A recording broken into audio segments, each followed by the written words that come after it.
जाएंगे तो इंशाल्लाह ऐसा ना हो कि हमारे आलिमों को कहीं से भी रुसवाई झेलनी पड़े। कोई भी शख्स ऐसे ना जाए जो प्रशासन का, किसी पुलिस का कहीं से हमारे पे फोन आए कि वहां गलती हुई है, तो इंशाल्लाह चुपचाप जाएंगे। भाई हाथ खड़े होकर जवाब दो, चुपचाप जाएंगे ना इंशाल्लाह? बिल्कुल ठीक है। ज्ञापन सेवा में माननीय प्रधानमंत्री भारत सरकार द्वारा जिलाधिकारी महोदय देहरादून। माननीय प्रधानमंत्री, भारत की संप्रभुता और उन्नति का मूल मंत्र भारत का धर्मनिरपेक्ष स्वरूप है, जो अनेकता में एकता के स्वरूप को बनाए रखने के लिए भारत के सभी समुदाय, जातियों और पंथों के बीच विश्वास पैदा करता है। कोई भी धर्मनिरपेक्ष लोकतांत्रिक देश धर्म आधारित मतभेद के आधार पर खड़ा नहीं रह सकता। यदि विश्व के उन्नत राष्ट्र की ओर देखा जाए तो उन्होंने अपने समाज में काटने और बांटने वाली हर विचारधारा को पराजित किया और समतामूलक समाज का निर्माण किया।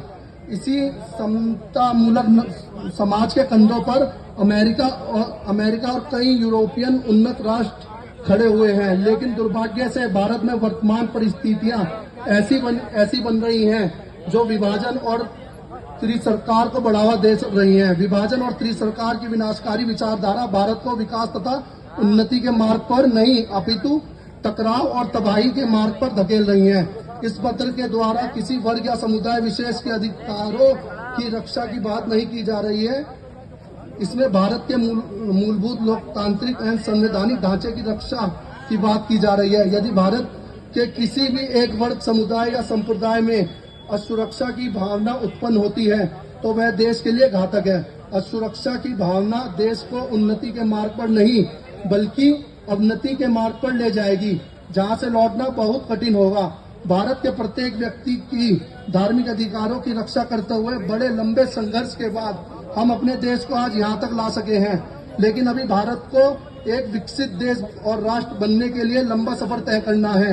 1947 में इस देश ने शून्य से आरंभ किया था।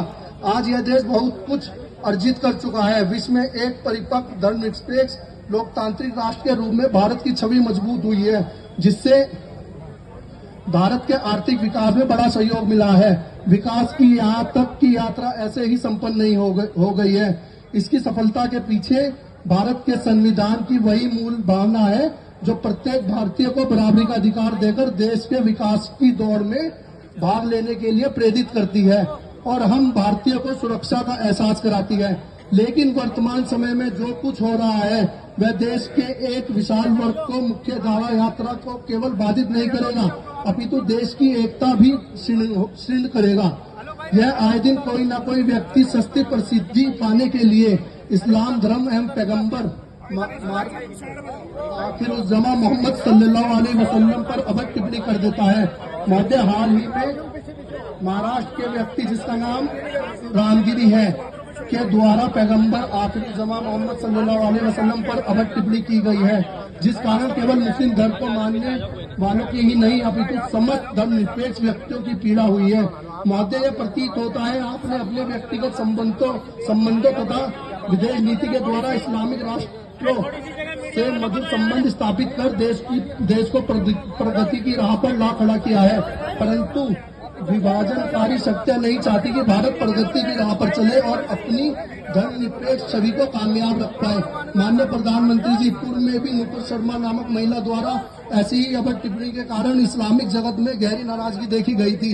इस पत्र के माध्यम से आपसे अनुरोध है कि मंत्री रामगिरी पर कड़ी कार्रवाई हेतु महाराष्ट्र सरकार को आदेशित करे तथा भारत की संसद में इस निंदा का ऐसा कानून पारित करे जिससे भविष्य में कोई भी व्यक्ति किसी भी धर्मावलंबी महापुरुषों के बारे में अनुचित भाषा का प्रयोग न कर सके, जिससे एक धर्मनिरपेक्ष समतामूलक समाज की स्थापना हो सके एवं आपकी सोच सबका साथ, सबका विकास, सबका विश्वास को चरितार्थ किया जा सके। निवेदक नईम कुरैशी, अध्यक्ष मुस्लिम सेवा संगठन देहरादून।